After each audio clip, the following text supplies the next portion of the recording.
ఓం శ్రీ శివాయ గురవే నమ. శ్రీ మహాగణాధిపతయ నమ. శ్రీమదాంధ్ర మహాభారతం కవిత్రయ విరచితం అశ్వమేధ పర్వం ప్రథమాశ్వాసం. కృతికర్త తిక్కన సోమయాజి. అమృతవర్షిణి ధారావాహిక 369వ రోజు తత్వదర్శిని కార్యక్రమానికి ఆధ్యాత్మిక ప్రవాచకులు మేదీకొండ చంద్రమౌళి రసజ్ఞులను ఆహ్వానిస్తూ, అయ్యా నేటి వరకు మనం శ్రీకృష్ణ పరమాత్మ వద్దకు ఒక యోగేశ్వరేశ్వరుడు వచ్చాడని, ఆయన తన యొక్క అనుభవాలని చెప్పాడని, ఆ విషయాలే నీకు చెప్తున్నానని చెప్పని ధర్మరాజుకు చెప్తా ఉన్నాడు శ్రీకృష్ణ పరమాత్మ. సిద్ధుడు యోగి కాడయ్యా, ఆత్మజ్ఞానమే మనిషిని రక్షిస్తుంది అని వేదోక్తి. అంటే సత్యం శివం సుందరమైనటువంటిది ఆత్మజ్ఞానం. సత్యం శివం సుందరం సుందరకాండ చెప్పాం. అలౌల్య సేవారతుడు ఆంజనేయ స్వామి, నవవ్యాకరణ పండితుడు, అపర రుద్రాంశ సంభూతుడు, పార్వతీ పరమేశ్వరులు ఏకరూపంగా దిగివస్తే ఆయన. అందుకని జీవనం ఒక సుందరకాండ కావాలని దీని యొక్క ఆంతర్యం. సిద్ధుడు యోగి కాడు, అవధూత కాడు, కేవలం సాధకుడు మాత్రమే. సిద్ధుడే సాధకుడైతే, ఓ మనిషి వింటున్నావా, నీ స్థానమయ్యది. బోధన అర్హత గల ఉపాధ్యాయుడు ఆయన ఇలా అంటున్నాడయ్యా, పార్థ వినమో నా గురోరధికం. కాబట్టి ఉపాధ్యాయ వృత్తి అంత గొప్పది. ఆ చెప్పినటువంటి వాడు నాకు ఉపాధ్యాయుడు అయ్యాడయ్యా, ఆయన చెప్పిందే నీకు చెప్తున్నాను వినం అని శ్రీకృష్ణ పరమాత్మ ధర్మరాజును హెచ్చరిస్తూ ఉన్నాడు. జీవన విధానం ఎలా ఉండాలో. ఎందుకు అహంకర్త అనే స్థాయికి దిగజారాడు. అటు భీష్మాచార్యుడిని, తాతగారిని, ఇటు కర్ణుడిని వధించానని భావం పీడిస్తూ రోధిస్తూ పడిపోయినటువంటి ఆ ధర్మరాజుకు వీళ్ళంతా హితవచనములు చెప్తా ఉన్నారు. జీవన రంగమే కురుక్షేత్రమట. మరి మన జీవనం ఏంటి, మనం ఎక్కడున్నాం? ఆనవాయితీగా నేటి విషయాన్ని ప్రవేశానికి ముందు నుతి. జీవన రంగమే కురుక్షేత్రమట, అరిషడ్వర్గ క్రతమయం బట, జీవన స్రవంతి సరస్వతి దృషద్వతి నదుల మధ్య, కావలేరెవ్వరు కర్మ ఫలోజ్వలత రంగసుడులం సాగునట. కర్మ ఫలోజ్వల తరంగసుడులం సాగునట ఈ జీవనం. సవధాన ధర్మాచరణయే అపర్యాప్తంబు జాగ్రత్త వహించరో. ఓ మనిషి వినండయ్యా భారతం, జాగ్రత్త జాగ్రత్త. ఈ జీవనమో స్రవంతి, ఎరిగి జీవించాలి సుమా. పుణ్యకార్యాలు ఆచరించాలయ్యా. ఐహిక సుఖాలు వాటిని కూడా నేను పొందాను ఆయన చెప్తా ఉన్నాడు. ఎవరు? ఆ సిద్ధుడు శ్రీకృష్ణుడికి అదే చెప్తా ఉన్నాడు. నేను పుణ్యకార్యాలు ఎన్నో ఆచరించానయ్యా, ఐహిక సుఖాలు ఓహో పొందాను, స్వర్గాన్ని దాన్ని కూడా అందుకున్నానయ్యా. ఆపై స్వర్గం నుండి జారి పునరపి జననం పునరపి మరణం అవశ్యం అనుభోక్తవ్యం కర్మఫలం శుభాశుభం శాస్త్రవచనం. అది ఇక్కడ మనకు దర్శనీయం. ఆపై స్వర్గం నుండి జారి అరిషడ్ వర్గాల పాలబడి కామ క్రోధ లోభ మోహ మదమాశ్చర్యములు. కామాన్ని జయించాలి. కామం లేనిదే జన్మ లేదు, కామం లేనిదే రతి లేదు, కామం లేనిదే సృష్టి లేదు. ఆ కాముణ్ణే జయించాలి. కాబట్టి అరిషడ్ వర్గాల పాల్పడి జనన మరణ వలయంలో చెక్కి పునరపి జననం పునరపి మరణం ఇప్పుడే చెప్పాం. ఎన్ని జన్మలు పొందానో, ఎన్ని జాతులల్లో పుట్టానో సిద్ధుడు చెప్తా ఉన్నాడు. ఓ మనిషి వినవయ్యా, ఎన్ని దుర్దశలను అనుభవించానో కదా. ఇక మనం ఎక్కడున్నాం? దీని నేటి సమాజానికి అన్వయపరిస్తే అరగంట పడుతుందండి. యజ్ఞాలు చేస్తాం, యాగాలు చేస్తాం, అన్నీ చేస్తాం, అన్నీ కూడా స్వలాభాపేక్షయే. నాయకత్వ లక్షణాలు, పాలనా వ్యవస్థ, సేవకులుగా వచ్చామంటారు, కోట్ల రూపాయలు కొల్లగొట్టి ఈ దేశాన్ని పాలిస్తున్నామంటారు. పాలనా రంగమే పతనమైతే పాలిత వ్యవస్థ ఎలా ఉంటుంది? ఆలోచించాలి సీతారాం. మానవమానాలు, హింసలు అన్నీ అనుభవించానయ్యా. మరి ఏమైంది? చివరికి విరక్తి కలిగింది. అతి సర్వత్రా వర్జయేత్ కదా. ఆ విరక్తి వలన ఏం కలుగుతుంది? లోక వ్యాపారాలను వదలగలిగారు. ఏవి లోక వ్యాపారాలు? కొల్లగొట్టడం, దాచుకోవటం, దోచుకోవటం, స్వపరభేదం, లౌక్యం, లౌల్యం.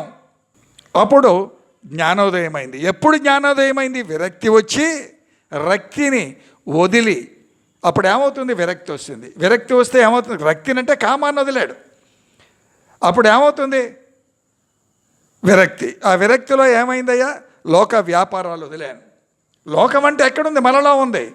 అండపిండ బ్రహ్మాండ భూభాండం అంతా కూడా మనలోనే ఉన్నాయి. పంచభౌతాత్మకం ఈ దేహం. ఆ మనస్సు నిగ్రహించాడు. అప్పుడు జ్ఞానోదయమైంది.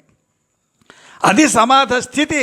సమాధి స్థితి సమంగా అధిరోహించగలగటం సమాధిరోహణం. ఆ స్థితి ఏర్పడింది. అంటే క్షేత్రజ్ఞ విభాగంలో క్షేత్రం ఏమిటి, క్షేత్రజ్ఞుడెవడో, ఆత్మ పరమాత్మల సంయోగం ఎలా ఉంటుంది? అనుభవపూర్వకంగా అనుభవించి పతనమై మళ్ళీ పునరుద్ధరించుకున్నాడు అతను. కేవలం సాక్షిభూతునిగా జీవిస్తేనే. ఎలాగండి సాక్షిభూతుడిగా? ఫలాఫలాలు కర్మాన్ని అనుభవించక తప్పదు. కర్మ ఫలానుభోక్త ఈ దేహం. ఈ జీవుడు ఆత్మతో అనుసంధానమైతే అప్పుడు ఈ దేహం ఇదొక భాండమో, ఇది ఎప్పటికైనా పగిలిపోతుంది అనే జ్ఞానంతో విరక్తితో ఎలా జీవించాలో అలా జీవించగలుగుతాడు. కాబట్టి జీవన సుగతి ఎరిగి, ఏ గతి సుగతి ఉద్ధరించుకోబడాలి, పతనం కాకూడదు. ఆచరిస్తూ ఉన్నానయ్యా. ఎవరు చెప్పారండి? ఆ సిద్ధుడు చెప్పాడు. చెప్పి ఆయన అంతర్ధానం అయిపోయాడు. అదే ఈయన చెప్తా ఉన్నాడు. అంటే విశ్లేషణగా ఆశ్రయిత సంసర్గ దోష నివారణ సాధిస్తేనే, ఏమి మనం ఆశ్రయించడమే కాదు, దుర్మార్గులను ఆశ్రయిస్తే ఆ పాపాలు వస్తాయి. వాళ్ళని విమర్శిస్తే వాడు పుణ్యాత్ముడు అవుతాడు, వాడి పాపాలు మూట కట్టుకున్న వాళ్ళం అవుతాం. మరి ఎలా జీవించాలయ్యా? కత్తి మీద సాము, అసిధారా వ్రతం ఈ జీవనం. కాబట్టి ఆశ్రయుత సంసర్గ దోషం మన దేహాన్ని, మన కర్మఫలాలు ఆశ్రయించి ఉన్నాయి కాబట్టి అవి దోషం. వాటి యొక్క నివారణ అంటే ఇప్పుడు పైన చెప్పుకున్నాం, విజ్ఞాన సుజ్ఞాన ప్రజ్ఞానములు, ధర్మబద్ధమైనటువంటి జీవన విధానం. అది సాధించాలి. దేంతో? విరక్తితో. అప్పుడు జీవనం సాఫల్యం. ఎలా జీవించరాదో తెలియాలి ముందు. నోట్ల కట్లల్లో పురుగులాగా జన్మ రాకూడదు. ఆ సిద్ధుడు ఏం చెప్పాడండి? ఎన్ని కోట్ల జన్మలెత్తి 84 లక్షల జీవరాశులు, ఏ పురుగు జన్మ వస్తుంది? కొల్లగొట్టిన నోట్ల కట్లలో పురుగుగా వస్తే మన జన్మ గతి ఏమిటి అసలు? అప్పుడు ఎలా జీవించాలో తెలుస్తుంది. ఎలా జీవించరాదో తెలిస్తే ఎలా మాట్లాడాలో తెలుస్తుంది. ఎలా పలకకూడదో తెలవాలి.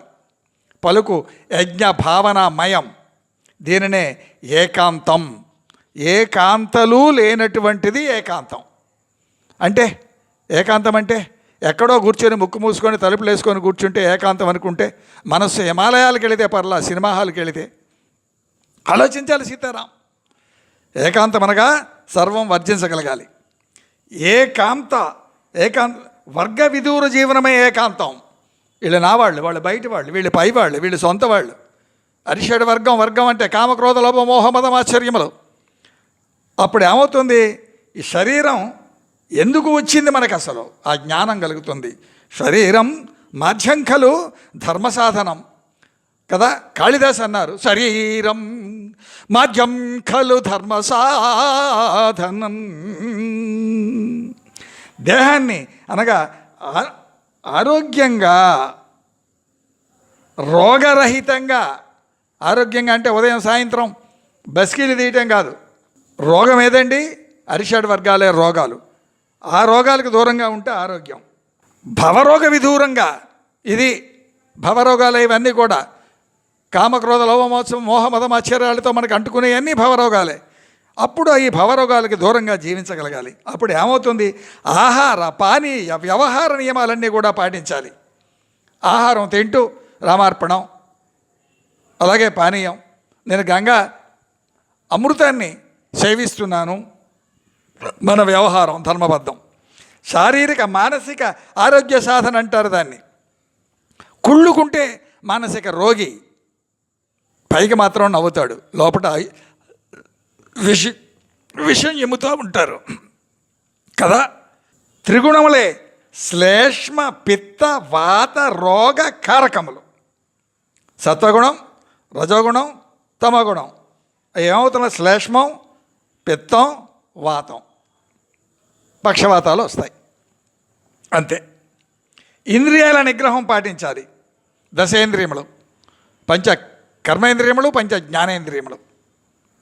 అప్పుడు ఏమవుతుంది? దశరథుడు అవుతాడు, లేకపోతే దశకంఠుడు అవుతాడు. దశరథుడు అయితే రాముడు, దశకంఠుడైతే రావణుడు, ఇంద్రజిత్తు, మేఘనాథుడు కొడుకు. కర్మఫలాలు అనుభవమే, ఆ అనుభవ వాహనమే జన్మ. ఈ దేహం కర్మఫలం అనుభవించే నిమిత్తంగా ఏర్పడింది. అనుభవించిన తర్వాత వెళ్ళిపోతుంది. ఈ జన్మలో ఆచరించినటువంటి కర్మఫలాలు మళ్ళీ అనుభవించాలి. అప్పుడు నీ గతి ఏంటి, నీ బ్రతుకేంటి, నీ తీరేంటి, నీ రోదనేంటి? చేతులుగా అలాగ ఆకులు పట్టుకుంటే ఎలా? ఇది పునరపి జననం, పునరపి మరణం, పునరపి జనని జఠరే శయనం. ఆదిశంకరాచార్యులు వారు అన్నారండి. నా తోచిన విశ్లేషణ మీకు అందించాను. కాబట్టి లోకాలకు జీవుని యొక్క గమనం ఎలా ఉంటుంది? అసలు ఊర్ధ్వలోకాలు, అలాగే అధోలోకాలు. ధర్మపరులు చంద్ర నక్షత్ర సూర్యమండల వాసులు అవుతారయ్యా. అక్కడ తారతమ్యాలు ఉంటాయి, అక్కడ కూడా. అది అశాశ్వతమే, తిరిగి రాక తప్పదు. అరిషడ్ వర్గాలే మన్యువు. అందుకని మనం మానవ జన్మెత్తుతున్నాం.